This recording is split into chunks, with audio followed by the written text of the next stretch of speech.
Mohon Bapak Ibu silakan tuliskan kira-kira aspirasi apa yang Ibu memang sangat keluhkan, yang sangat ingin Ibu sampaikan. Semuanya udah kelihatan? Oke. Selamat malam Bapak dan Ibu semuanya. Hai, halo. Halo semuanya.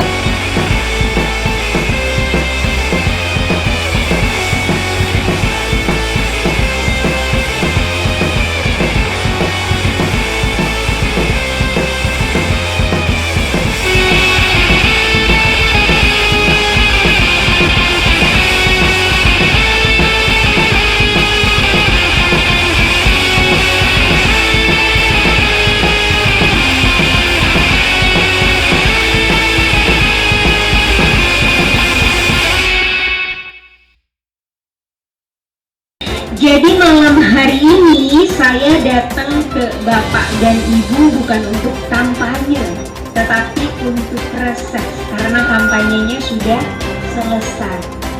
Nah, Bapak dan Ibu sebelumnya di sini ada yang sudah pernah bertemu dengan saya? Belum? Ada yang sudah pernah dengar nama saya? Belum? Alhamdulillah. Kalau begitu, malam hari ini kita akan berkenalan. Malam hari ini kita baru saja reses untuk serap aspirasi dari warga di Kelurahan Kembangan Selatan. Jadi ini adalah reses ketiga terakhir di tahun 2020. Oh, reses sebelumnya di mana aja tuh? Reses ini kita hari ketiga dari yang dijadwalkan. Jadi reses untuk tahun ini tuh kita ada 8 hari yang udah dijadwalkan dengan 18 titik rencananya. 16. Kita punya 16 titik dan ini adalah titik kelima. 2 hari sebelumnya kita ada reses pertama itu pertama kita di mana ya? Grogol. Pertama tuh di Grogol Petamburan, yang keduanya juga masih di Grogol Petamburan untuk kelurahannya, dan yang ketiga kita di Taman Sari. Ini titik kelurahan keempat tadi di Meruya untuk yang sore, Meruya Utara apa selatan? Meruya Utara, dan malam hari ini kita ada di Kelurahan Kembangan Selatan. Jadi masih ada besok 1 hari dan masih ada 4 hari di 2 minggu ke depan. Jadi kita dalam 1 minggu diagendain 2 hari aja. Isi agenda dari reses ini apa sendiri? Sebetulnya agenda dari reses itu sederhana, dia hanya bentuk sebagai tanggung jawab anggota DPRD untuk turun ke dapil, ketemu dengan konstituen, kita menyerap aspirasi, kita berkoordinasi juga dengan warga, sekaligus yang melaksanakan fungsi dewan, fungsi pengawasan khususnya. Jadi kita memastikan bahwa program-program pemerintah ini bisa diakses dan lancar di masyarakat.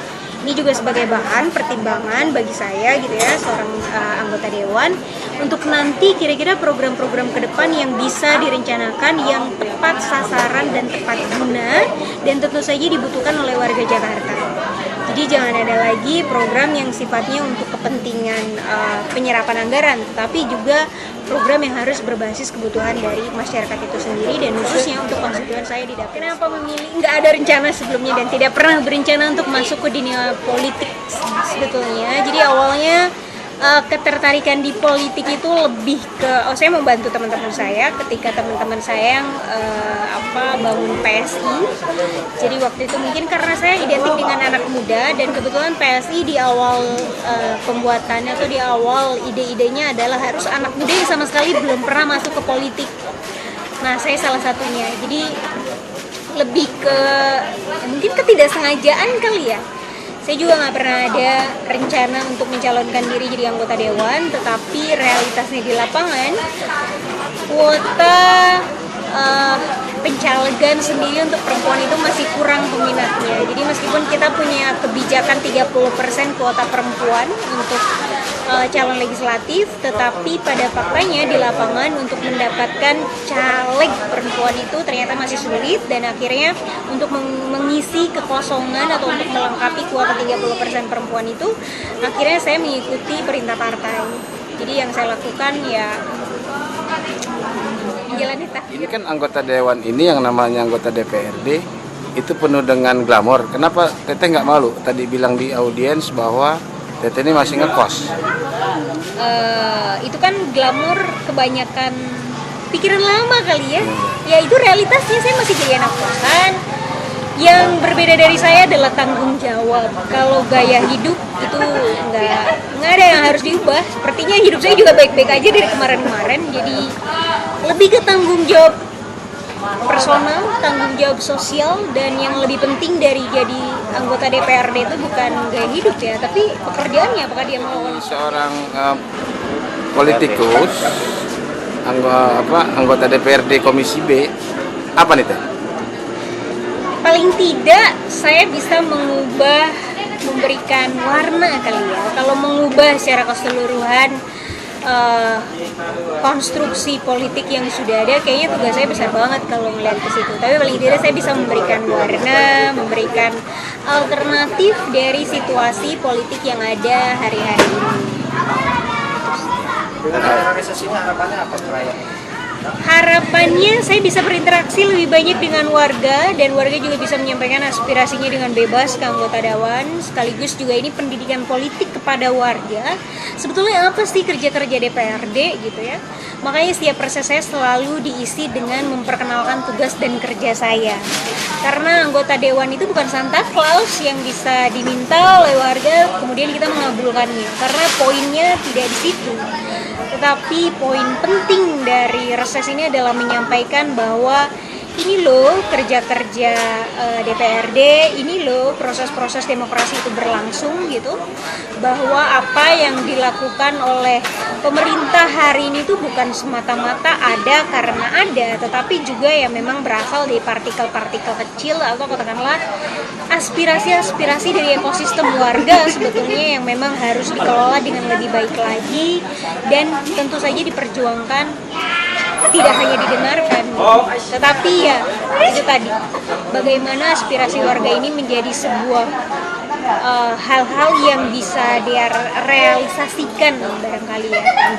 Tapi itu juga harus melihat ke indikator, apakah realistis untuk dilakukan atau ya itu bisa dilakukan secara personil atau simultan gitu, tidak melalui dengan proses pemerintahan yang panjang, birokrat dan Lokasi sebelumnya, aspirasi apa yang sudah diserap oleh di dua lokasi sebelumnya. Rata-rata sih kalau aduan sejauh ini di Jakarta Barat yang paling besar itu adalah akses air bersih. Karena memang masih diakui bahwa layanan air pump di Jakarta Barat itu masih belum maksimal. Jadi belum ada sumber yang bisa dimanfaatkan secara maksimal di Jakarta Barat. Maka dari itu layanan akses air bersih ini menjadi agenda utama, khususnya kita di fraksi PSI untuk selalu memperjuangkan bagaimana PDAM bisa memaksimalkan layanannya.